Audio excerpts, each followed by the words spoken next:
পরিস্থিতিটা কেন হচ্ছে এটা আমরা সবাই জানি। আমাদের সিমি 4 এবং 5 দুইটা সাবমেরিন, যেটা সরকারি সাবমেরিন ক্যাবেল। তার পাশাপাশি আইটিসির মাধ্যমে আমরা কিছু ব্যান্ডউইথ আমরা ইন্ডিয়া থেকে আমরা পাই।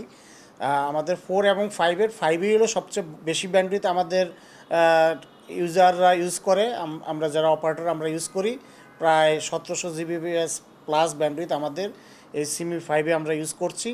এই 1700 জিবিপিএস ব্যান্ডউইথ পুরোটাই এখন ডাউন আছে, পুরোটাই এখন, যেহেতু আমাদের মালয়েশিয়া টু সিঙ্গাপুর যে কমিউনিকেশন কানেকশন, সেই কানেকশন ইন্টারাপ্ট হওয়াতে আমাদের সিমি 5 ফুললি ডাউন থাকাতে আমরা 1700 জিবিপিএস ব্যান্ডউইথ বাংলাদেশে আমরা পাচ্ছি না। আমাদের 5200 জিবিপিএস ব্যান্ডউইথের মধ্যে যদি 1700 জিবিপিএস ব্যান্ডউইথ আমরা আমাদের গ্রাহকের কাছে পৌঁছাতে না পারি, তার মানে 30% ব্যান্ডউইথ আমরা কিন্তু আমরা যেহেতু সরবরাহ পাচ্ছি না, তার মানে আমাদের গ্রাহকরা সেই ব্যান্ডউইথটা পাচ্ছে না। 35% বা 30% ব্যান্ডউইথটা ইস্যু না, ব্যান্ডউইথ ইস্যু হলো লেটেন্সি। আমরা যখন অনলাইনে কাজ করি, আমাদের গ্রাহকরা যখন অনলাইনে কাজ করে, যারা আপনার বিভিন্ন সার্ভারে অনলাইনে থাকে, অনলাইনে বিভিন্ন সফটওয়্যারের অ্যাক্টিভিটিসগুলো করতে হয়, তখন তারা যখন ডাটা এন্ট্রি করে, তখন যেই লেটেন্সি হয়, যেই ডিলেটা হয়, এই ডিলের কারণে সার্ভার থেকে বারবার তারা ডিসকন্টিনিউ হয়ে যাচ্ছে। যেহেতু বারবার ডিসকন্টিনিউ হয়ে যাচ্ছে, তার মানে যেই কাজটা আমার 1 ঘন্টায় করার কথা, সেই কাজটা আমি 3 ঘন্টায় 4 ঘন্টা আমরা করতে পারছি না। এতে কি হচ্ছে, আমরা যারা সফটওয়্যার কোম্পানিগুলো যেই কাজগুলো করছে, আমাদের গার্মেন্টস সেক্টরে যারা কাজ করছে, আমাদের শিক্ষার্থীরা যারা অনলাইনে ক্লাস করছে, তারা কিন্তু তাদের সঠিক সেবাটা পাচ্ছে না, এবং তারা আমাদের ফরেন কারেন্সি যেই কারেন্সিগুলো আসার কথা, সেখানে আমরা একটা ধাক্কা খাবো। আমি মনে করছি, আমি আশঙ্কা প্রকাশ করছি যে একটা তো হলো ফরেন কারেন্সিতে আমরা ধাক্কা খাচ্ছি, আমরা যারা অপারেটর, আমাদের একটা বড় একটা ক্ষতি হবে। কারণ আমাদের অনেক অপারেটরের সাথে, কাস্টমারের সাথে আমাদের এগ্রিমেন্ট থাকে, সার্ভিস কোয়ালিটির একটা এগ্রিমেন্ট থাকে, যে এত পার্সেন্ট ইন্টারাপশন হলে বা এত পার্সেন্ট ব্যান্ডউইথ কম পেলে তারা আমাদেরকে বড় ধরনের একটা ফাইন করে। অনেক কোম্পানি দেখা যাবে যে আমাদেরকে টাইমলি পেমেন্টটা করবে না, বা পেমেন্ট করলেও তারা তাদের ওই ফাইনের অংশটা তারা আমাদের কাছে কেটে রাখবে। এতে যেমন আমরা ক্ষতিগ্রস্ত হব, দেশও কিন্তু ক্ষতিগ্রস্ত হচ্ছে।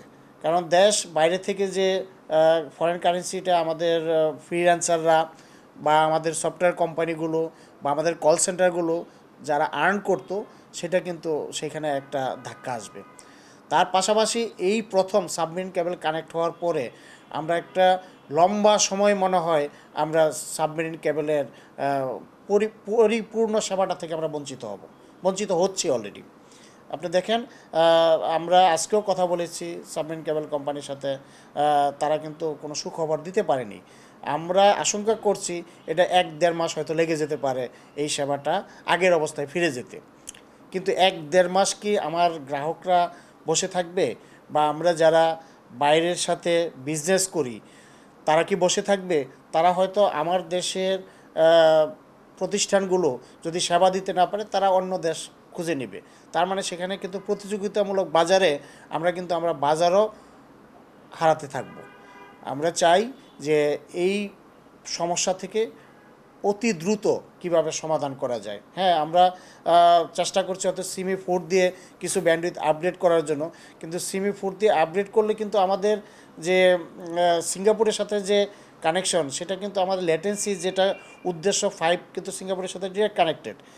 লেটেন্সি কমানো, সেই লেটেন্সি কিন্তু কমবে না। হয়তো সেবাটা কিছুটা বেটার হবে, কিন্তু আমাদের অ্যাকচুয়াল পারফরমেন্সটা আমরা পাবো না যতক্ষণ পর্যন্ত আমাদের 5 পরিপূর্ণভাবে, সিমি 5 যেটা, সেটা যদি পরিপূর্ণভাবে আবার ওয়ার্কেবল না হয়। তার পাশাপাশি আমরা হয়তো আইটিসির মাধ্যমে ইন্ডিয়া থেকে হয়তো আমরা বেশ কিছু ব্যান্ডউইথ আমাদের আইইজি অপারেটরগুলো চেষ্টা করছে সেগুলো কানেকশন নিয়ে সেগুলো আপগ্রেড করার জন্য। কিন্তু এটাও যদি দেরি হয়, তাহলে আমরা আসলে একটা সমস্যার মধ্যেই পড়ব, বা সমস্যার মধ্যে অলরেডি পড়ে গিয়েছি। এখন উত্তরের উপায় আমাদের খুঁজতে হবে। যত তাড়াতাড়ি আমাদের অপারেটরগুলো, বিশেষ করে সাবমেরিন কেবল অপারেটর, আমাদের আইইজি অপারেটরগুলো এবং আইটিসি অপারেটরগুলো, তারা তাদের ব্যাকআপ প্ল্যানটা তাড়াতাড়ি আমাদেরকে দিবে, তত তাড়াতাড়ি আমরা গ্রাহকদের কাছে সঠিক সেবাটা আবার পুনরুদ্ধার করতে পারবো, নিয়ে যেতে পারবো।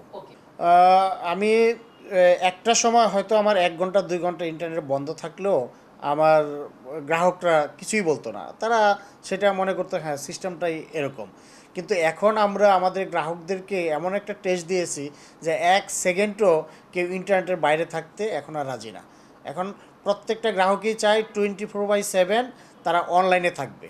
এখন এটার সমাধানটা অ্যাটলিস্ট হয়তো এটা সমাধান হবে, সময় লাগছে, কিন্তু আমার বলার জায়গাটা অন্য জায়গায়। আমার বলার জায়গাটা হলো যে যেহেতু আমাদের জনগণ এখন ইউজ টু ইন্টারনেটের উপর 24/7 তারা ইন্টারনেট চায়, এবং আমরা দেখিয়েছি যে আমরা সক্ষম সেই সেবাটা দিতে, কিন্তু কিছু প্ল্যানের কারণে, কিছু ঘাটতির কারণে আমার মনে হয় যে আমরা এই ধরনের সমস্যায় পড়ছি। ভবিষ্যতে যাতে এই ধরনের সমস্যা না হয়, আর সমস্যা হলে যাতে আমার ব্যাকআপ প্ল্যানটা থাকে, যে একটা সাবমেরিন কেবল তো সেটা ডাউন হতেই পারে। আমার সিম 4 আছে, 5 আছে, আমার 6 আসছে, আমাদের আইটিসি সার্ভিস আমরা নিচ্ছি, তার পাশাপাশি আমাদের প্রাইভেট সেক্টরে সাবমেরিন কেবল আসতেছে, বিকল্প এতগুলি ওয়ে কেন? আমাদের যাতে ভবিষ্যতে আমাদের ব্যাকআপ প্ল্যানটা সঠিকভাবে থাকে, একটা প্রবলেম হলে যাতে আমার এইরকম হয় না যে আমি 1 মাস আমি সেবা দিতে পারবো না। হয়তো কয়েক ঘন্টা হয়তো ইন্টারাপশন হতে পারে, যতক্ষণ লাগে আমার এই সেবাটা জাস্ট ট্রান্সফার করতে, কিন্তু আমি এমন সেবা নিয়ে আসবো না যেই সেবা নিতে হয়তো একটা প্রবলেম হলো, একটা সার্কিট ডাউন হলো, 1 মাস লাগবে আমার সেই সেবাটাকে আবার পুনরুদ্ধার করতে। এই ধরনের সেবা হলে কিন্তু আমরা ইন্টারন্যাশনাল মার্কেটে আমাদের যে গ্রোথটা আছে সেই গ্রোথটা থেকে আমরা পিছিয়ে যাব। আমরা অনেক ক্ষেত্রেই ইন্টারন্যাশনাল মার্কেট আমরা হারাতে থাকবো। পলিসিগতভাবে আমি পরিবর্তন এক্সপেক্ট করি যে আমাদের সাবমেরিন কেবল তারা শুধু ঢাকা শহরে এবং চিটাগাং এবং খুলনা এই 3টা জায়গায় তারা তাদের সেবাটা বিস্তৃত করেছে। হোয়াই নট যে সাবমেরিন কেবল আমাদের প্রত্যেকটা বিভাগে, তার পাশাপাশি মেজর জেলাগুলিতেও তাদের যাওয়া উচিত। আমি মনে করি সাবমেরিন কেবল কোম্পানিকে এই জায়গাটাতে তাদের একটু ফ্রিডম দেওয়া উচিত, তারা যাতে সারা দেশে সেবা নিয়ে যেতে পারে। তার পাশাপাশি সাবমেরিন কেবল কোম্পানি যখন একটা এগ্রিমেন্ট করে, তো একটা এগ্রিমেন্ট করার পরে সেখানে পারমিশন নিতে যদি 1 মাস লেগে যায় সেটাকে রিস্টোর করার জন্য, তাহলে এটা তো মনে হয় এখানে আমাদের মনে হয় কোনো পলিসিগত কোনো ঘাটতি আছে। তা না হলে আমার একটা ইন্টারাপশন হলো, ইন্টারাপশন হওয়ার পরে আমার 1 মাস লাগবে, সেখানে হয়তো কাউন্টার পার্ট তাদের কাজ, আমাদের কাজ না, কিন্তু আমাদের তো সেই এগ্রিমেন্ট করার সময় আমাদেরকে দেখতে হবে কেন 1 মাস সময় লাগবে একটা অনুমোদন নিতেই। শুধু আমি রিস্টোর করব তো তারপরে, কিন্তু অনুমোদনের জন্য আমরা শুনছি যে 1 মাস সময় লাগবে অনুমোদনটা পেতে। এটা তো হতে পারে না। এটা হলে আসলে আমরা সেবা কীভাবে, সঠিক সেবাটা আমরা জনগণের কাছে পৌঁছাবো, আর সাবমেরিন কেবল কোম্পানির উপরই কীভাবে আমরা রিলাই করব যে তাদের সেবা নিয়ে আমরা জনগণের কাছে, তখন আলটিমেটলি এই সেবাটা প্রাইভেট সেক্টরের কাছে যাবে।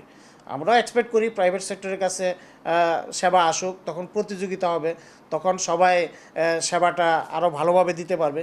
কিন্তু আমার কোশ্চেনটা হলো সরকারের এত টাকা ইনভেস্টমেন্ট, আমরা 2টো submarine cable running, 3rd submarine cable আসছে, কিন্তু তারপরেও কেন আমাদের এই ধরনের ইন্টারাপশন হবে, বা এই ধরনের ইন্টারাপশন হলে কেন এত সময় লাগবে সেটা রিস্টোর করতে, এই জায়গাটা আমি বোধগম্য না।